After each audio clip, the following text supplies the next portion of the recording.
নমস্কাৰ এই মুহূৰ্তত এটা অত্যন্ত গুৰুত্বপূৰ্ণ খবৰ দিব বিচাৰিছো তিহাৰ জেলত থকা দিল্লীৰ মুখ্যমন্ত্ৰী অৰবিন্দ কেজৰিৱালৰ জামিনৰ আজি শুনানি হ'ব আৰু সৰ্বোচ্চ ন্যায়ালয়ত হ'ব জামিনৰ শুনানি ইতিমধ্যে ইয়াকেলৈ চৰ্চা আৰম্ভ কৰিছে ইতিমধ্যে ইডিৰ ফালৰ পৰা জামিনৰ বিৰোধিতা কৰা হৈছিল আৰু তাৰ পাছত আজি দিনটোত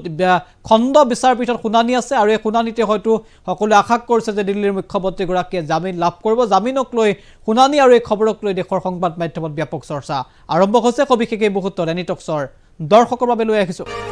আমি জনাই আছো খুব গুৰুত্বপূৰ্ণ খবৰ আজি দিল্লীৰ মুখ্যমন্ত্ৰী অৰবিন্দ কেজৰিৱালৰ জামিনৰ শুনানি অনুষ্ঠিত হ'ব ন্যায়াধীশ সঞ্জীৱ খান্নাৰ খণ্ড বিচাৰপীঠত হ'ব শুনানি নিশ্চিতভাৱে গুৰুত্বপূৰ্ণ খবৰ উৰানীতি কেলেংকাৰী গোচৰত সম্প্ৰতি তিহাৰ জেলত কাৰাৰুদ্ধ হৈ আছে অৰবিন্দ কেজৰিৱাল 21 মাৰ্চত ইডিয়ে গ্ৰেপ্তাৰ কৰিছিল দিল্লীৰ মুখ্যমন্ত্ৰী তথা আম আদমি পাৰ্টিৰ নেতাগৰাকীক আৰু জামিন আবেদন কৰিছিল কিন্তু জামিন আবেদন নাকচ কৰা হৈছিল আৰু আজি জামিন আবেদনৰ শুনানি আছে সৰ্বোচ্চ ন্যায়ালয়ত আমি ইতিমধ্যে উল্লেখ কৰিছোঁ সৰ্বোচ্চ ন্যায়ালয়ত ন্যায়াধীশ সঞ্জীৱ খান্নাৰ যে খণ্ড বিচাৰপীঠ আছে সেই খণ্ড বিচাৰপীঠতে হ'ব অৰবিন্দ কেজৰিৱালৰ জামিনৰ শুনানি আৰু সকলোৱে আশা কৰিছে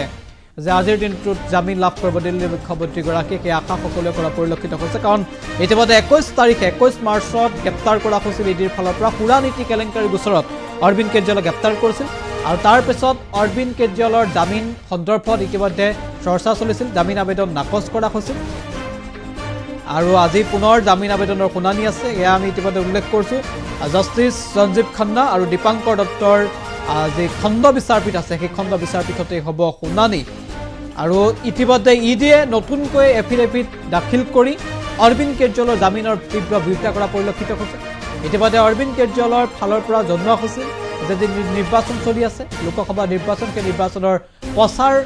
সভাত অংশগ্ৰহণ কৰিব বিচাৰিছে দিল্লীৰ মুখ্যমন্ত্ৰীগৰাকীয়ে আৰু আম আদমি পাৰ্টিৰ নেতাগৰাকীয়ে নিৰ্বাচনী প্ৰচাৰত অংশ ল'ব বিচাৰিছে সেইবাবেই অন্তৰ্বৰ্তীকালীন জামিনৰ বাবে তেওঁ আবেদন কৰিছিল কিন্তু ইডিৰ ফালৰ পৰা এই জামিনৰ তীব্ৰ বিৰোধিতা কৰি পুনৰ এফিডেভিট দাখিল কৰা হৈছে আৰু আজি সেই সন্দৰ্ভত শুনানি আছে আৰু সেই শুনানি মাত্ৰ কেইটামান মুহূৰ্তৰ পাছতেই স্পষ্ট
এনিটক্স,